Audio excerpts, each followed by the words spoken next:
saan man ako dalhin ng tadhana. Ipagmamalaki ko ang ating mga ninuno, ang ating kultura, paniniwala at tradisyon.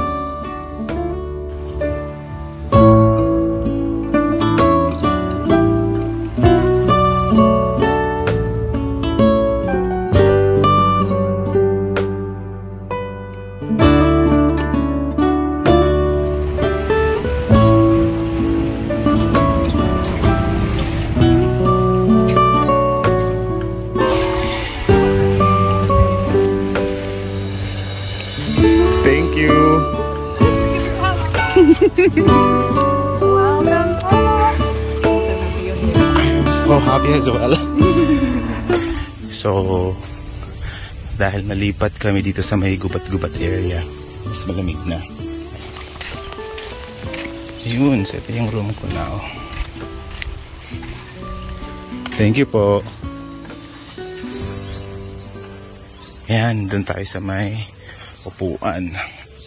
Binago yung location ng campsite, or I mean yung tent ng mga wellness team at ng staff. So dito na sa may bandang gubat area.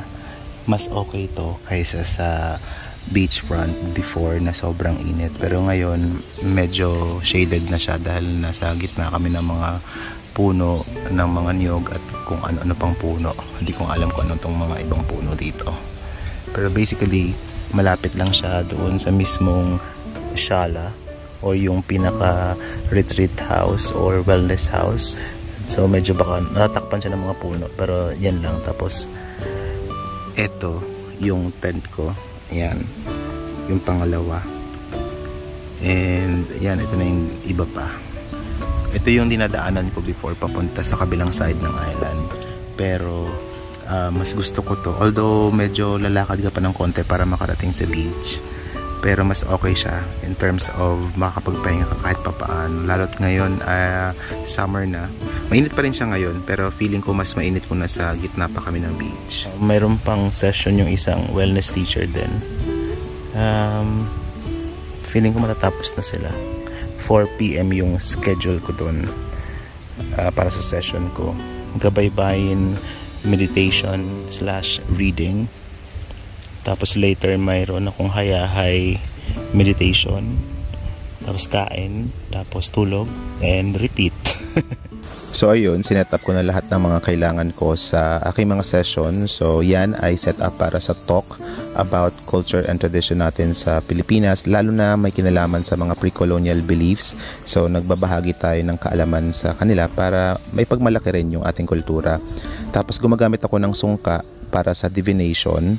At the same time yung baybayin, yung gabaybayin ko na ginagamit ko dito sa channel natin.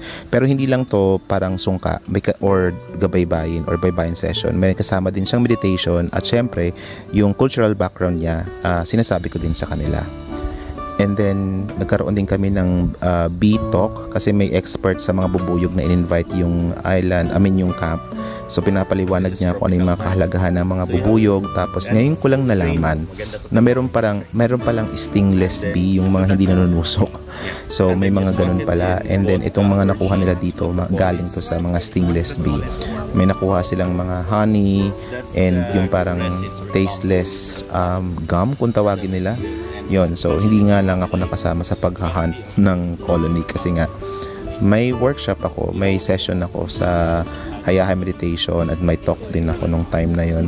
Pero madami din ako naabutan ng mga bahagi na kung saan nagbigay ng magandang or mga bagong information at knowledge kumbaga sa akin tungkol sa mga bubuyog kasi ginagamit ko din sa mga healing process ko yung honey. So may dagdag akong kaalaman sa mga na-share or na-ibahagi nung bee expert and beekeeper. Medyo maasim yung honey ng stingless bee, tapos yung gum or yung resin niya ay punong-puno ng antibacterial at nutrients. Tapos kapag kinain mo siya, para makakaramdam ka ng antok. Yun, tapos na yung session ko. Dito ako sa mga puno-puno. Ewan ko kung naririnig nyo, may nag-yoga ngayon. So dito ulit ako. Kaya lang nabitin yung session ko na isa. Meron pang 3 parts na hindi natapos. Kaya after ng session na yan, meron sila ngayon. Magsisingit ako ng mga at least 5 more minutes para dun sa isang session ko. Kaya lang kasi nabitin dahil yung unang session sa akin na late sila natapos, so parang nag-domino effect na, so na late. Hindi ko na siya pinagpatuloy pa na sumobra sa time slot ko para yung sumunod sa akin hindi na magkulang sa time. So nag-stop na kami specific time na dapat mag-end kami. Kinausap ko na lang na mag-continue kami after nito. Ayun. So ngayon iniisip ko pa kung saan kami session. Teka nga, speaking of that, maghahanap muna ako ng space kasi kailangan matapos yung natitirang part ng gabaybayan session pero baka hindi na lang dun sa Shala, baka doon na lang sa tabing dagat. Kaya samahan niyo ako, maghanap tayo ng place. Oops.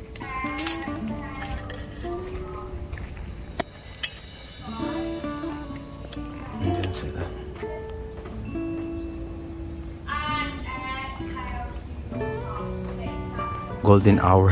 Nagmukhang ginto yung ano.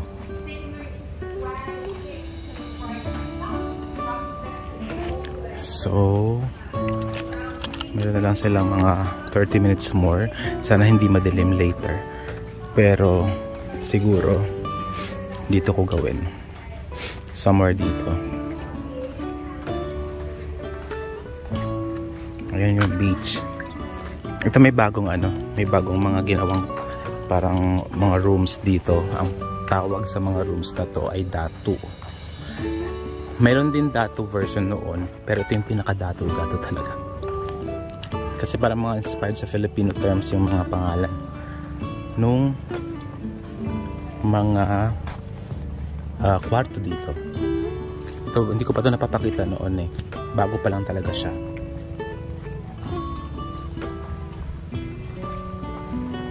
Yan. Teka lang. Zoom natin. So ito ginagawa pa rin ito bago. Yun yung mga tapos na. Tapos di ko alam kung saan gagawin yung natitirang gabaybayan session. Siguro dito na nga lang sa beach.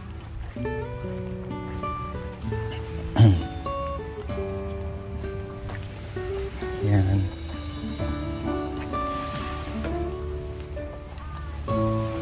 Hala, mainit.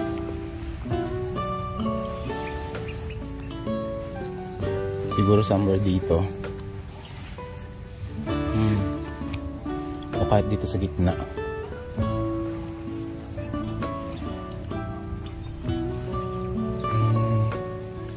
Hindi ko alam kung saan. Hala, mainit pala dito ng gantong oras.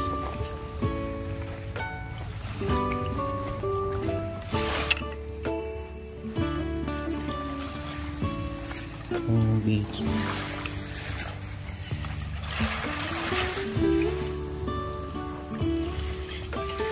Mainit. Ganda ng tubig. Gusto ko mag-swimming. Ang payapa ng dagat.